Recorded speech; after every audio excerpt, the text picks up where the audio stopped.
ሰላም ጤና ይስጥልን ክቡራን የዩቲዩብ ቤተሰቦች፣ የሰዓቱን አጫጭር መረጃዎች እየቀርብ ያለው እስከ ፍጻሜው አብራችሁን ቆዩ።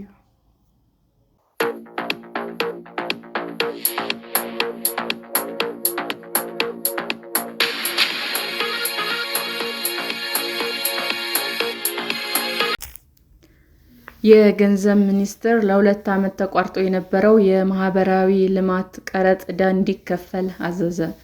የገንዘብ ሚኒስቴር ዕቃዎችን ወደ ሀገር ከሚያስገቡ አካላት ሲሰበስብ የነበረውና ለ2 ዓመት ተቋርጦ የቆየውን የማህበራዊ ልማት ቀረጥ ዕዳ እንዲከፍል ትዕዛዝ ተሰጠ።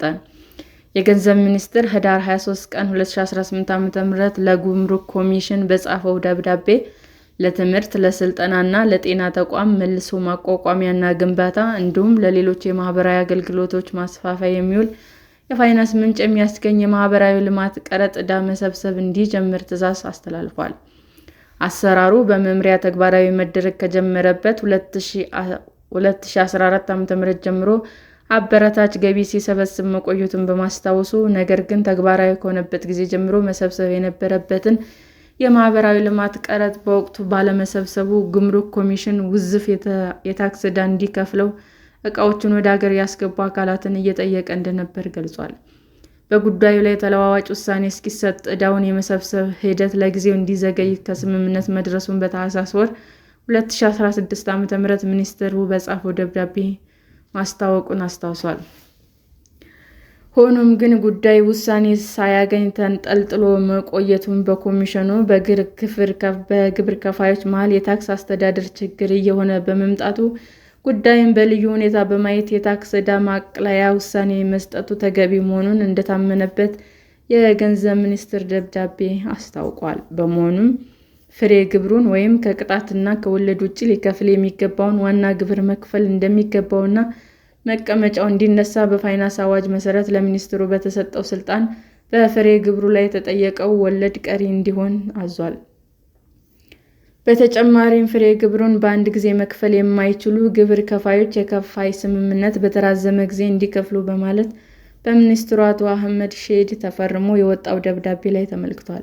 ሚኒስትሩ ወደ ሀገር የሚገቡ ዕቃዎች ላይ ከተጣለው የማህበራዊ ልማት ቀረጥ ነፃ የሚሆኑ ዕቃዎችን ለመወሰን በ2017 ዓ.ም መስከረም ወር መመሪያ ማውጣቱ ይታወሳል። በመመሪያው ለቢሮ አገልግሎት የሚውሉ ዕቃዎች፣ መሳሪያዎች፣ ባለ 1 ወይም ባለ 2 ጋቢ እና ፒክአፕ ተሽከርካሪዎች መለዋወጫዎች ከማህበራዊ ቀረጥ ነፃ እንደማይገቡ ደንግጓል።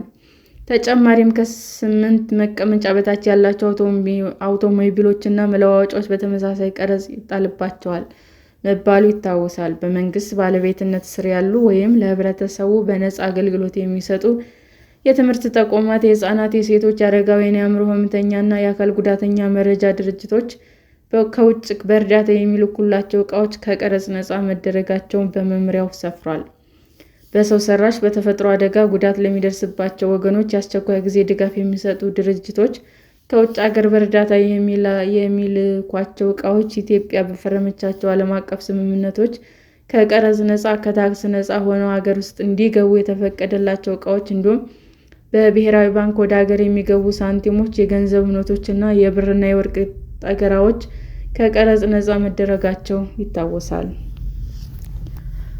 በተጨማሪም የሀገር መከላከያ ሚኒስቴር፣ የፌዴራልና የክልል ፖሊስ ተቋማት፣ የብሔራዊ መረጃ ደህንነት አገልግሎት እና የኢንፎርሜሽን መረብ ደህንነት አስተዳደር በሕግ በተፈቀደው መሰረት ወደ ሀገር ውስጥ የሚያስገቧቸው የመከላከያ የሕዝብ ደህንነት መሳሪያዎች ነፃ ከተደረጉ መካከል ናቸው። ሰላም ጤና ይስጥልን ውድ የዩቲዩብ ቤተሰቦቼ እንዴት ናችሁ? አዲስ ጀማሪ ነኝና ሰብስክራይብ ያደረጋችሁ አበረታቱኝ። አመሰግናለሁ። ክቡራን የዩቲዩብ አድማጮቻችን ለሰዓቱ ያቀረብኩላችሁ አጫጭር መረጃዎች ይህንን ይመስል ነበር። በሌላ መረጃ እስክንገናኝ ሼር፣ ላይክ፣ ሰብስክራይብ እንዲሁም ቢቀርብልን የምትሉት መረጃ ካለ ኮሜንት እያደረጋችሁ ቸር ቆዩን።